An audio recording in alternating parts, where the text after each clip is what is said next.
chess.com with the black pieces. This should not be very difficult because I'm much higher rated than he is, but we'll see. I'll try to make it as interesting as possible and to explain my moves. We have c4, the queen's gambit. I like to play the Slav with c6. I used to play the semi-Slav, but recently I've gone into a Slav.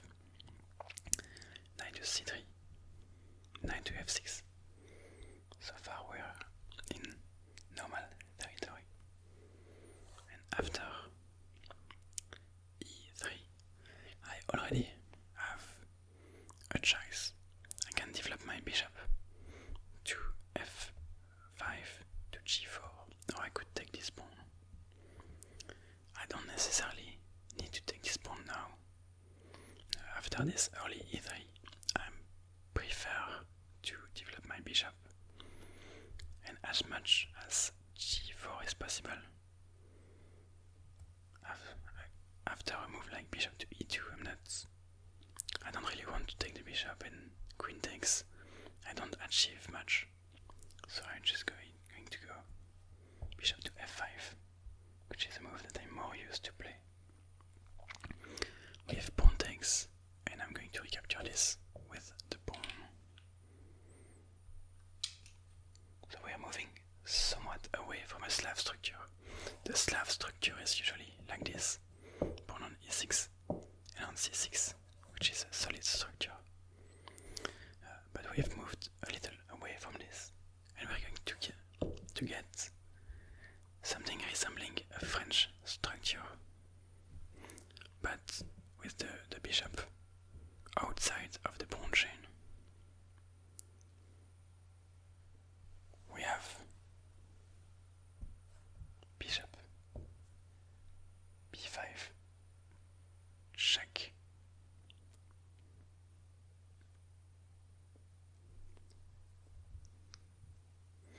I'm a little bit flabbergasted, I'm going to say, because I just realized that the board on chess.com is actually set up wrong. And I saw a meme on Facebook today. Maybe that's why I wanted to play against Mr. Beast, when he took a picture where he was playing chess, but his board was actually wrong. It was not set up correctly. So the dark squares were here and light squares over there. So I just realized on chess.com that they actually were not joking. Check, I'm going to recapture that with a queen. And they really did change the boards when playing his board on chess.com, which is funny, but it definitely took me by surprise. Alright, now I have some ideas of bishop to e6. There is no e4 because of this d5 pawn. Sometimes in the Slav with the pawn over there, if you play bishop to d6, there is the idea of going pawn to e4, threatening the bishop, and if the bishop moves away, there is the fork on f6 and e6. But right now my pawn is on d5, so that's not possible. So bishop d6 is good. Now, however, after f4, this becomes a threat, I believe. No, still not, because if e4, pawn takes e4, pawn takes e4, knight takes e4, knight takes e4, bishop takes e4, I have more pieces covering that square. So I can go ahead and finish my development. We have bishop to d2. I swear, every time I look at the board, it's just so weird. Bishop to d2. Alright. What now? Probably rook to c8, but I'm looking if maybe I have something better.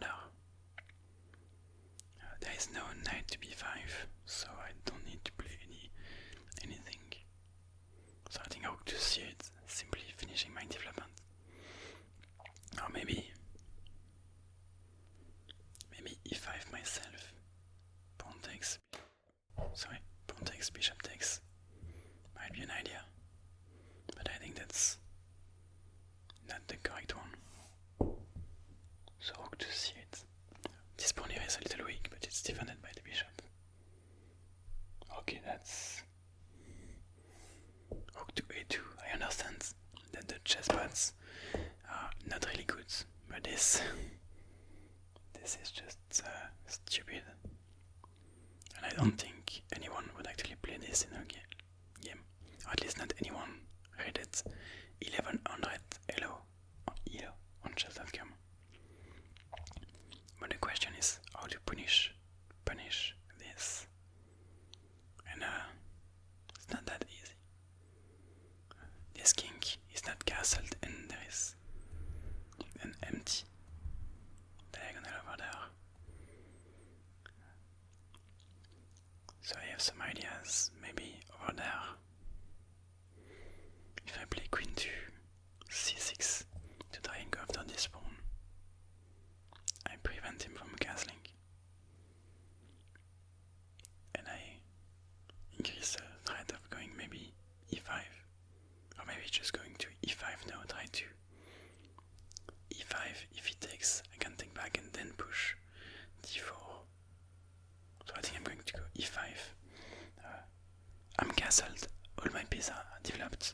His king is not castled, so I want to open the position to try and checkmate my opponent.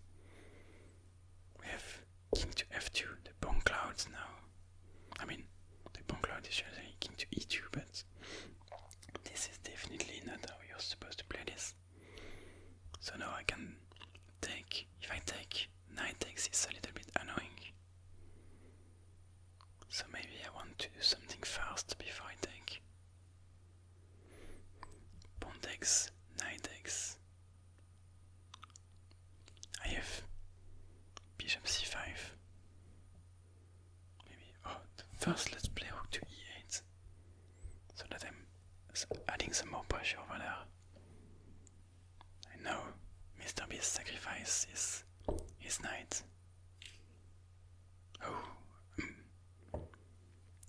Because if I recapture I can push this. That's not bad actually, but I'm going to take this.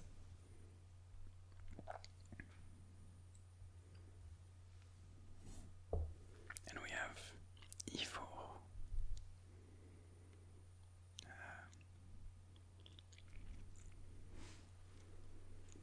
I think I'm going to take this pawn. Could recapture with the bishop. Is there something else I can play? Knight to e5, pawn takes, knight takes, and this pawn is a little weak maybe. So knight to e7.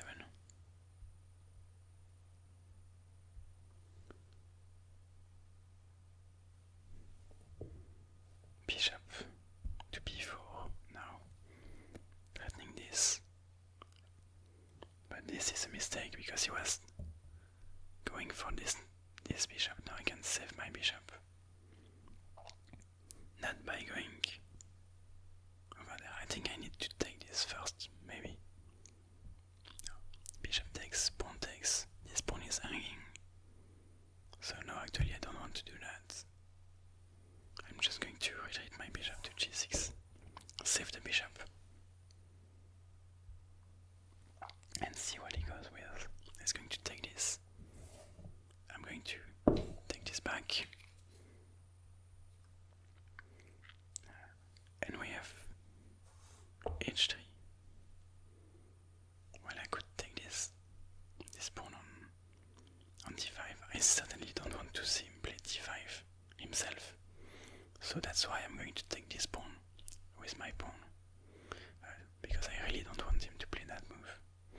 And there is no more pawns for me to stop this. So I think it's important to capture this pawn and not give him a protected pass pawn. Queen takes. Well, I'm up material now, so I can just trade. No problem. Queen takes. He's going to recapture with the knight. Knight takes. Is he threatening anything? I don't think so. I think I like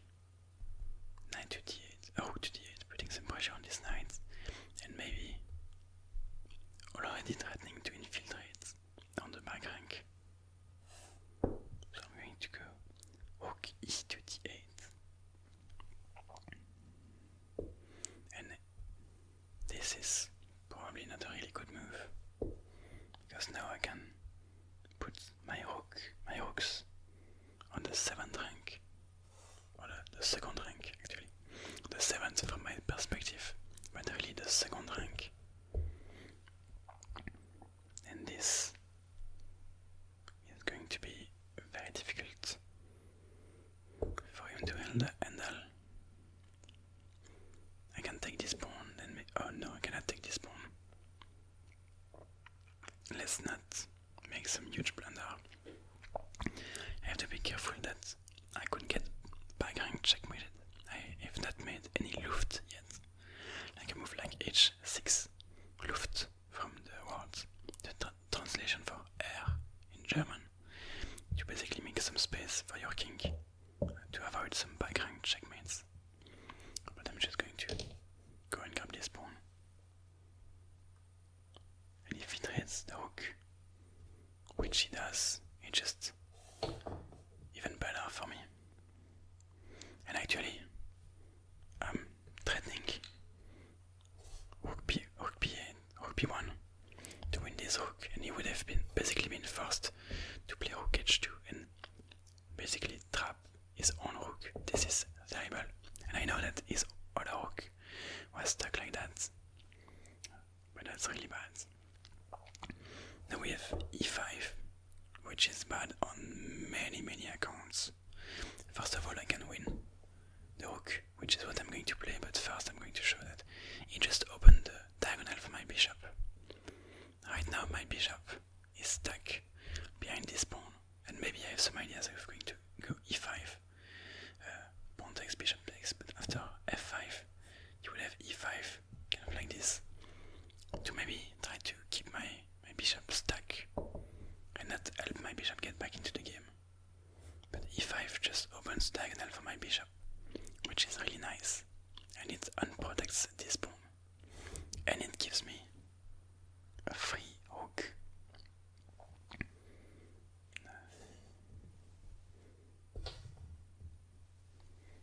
So I guess I just take that and say thank you. Knight takes, and I'm going to capture with this pawn. And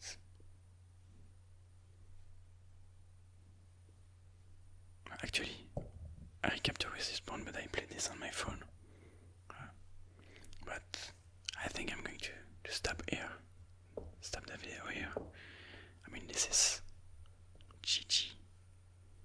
He plays this move. I mean, I can take the pawn, one more pawn.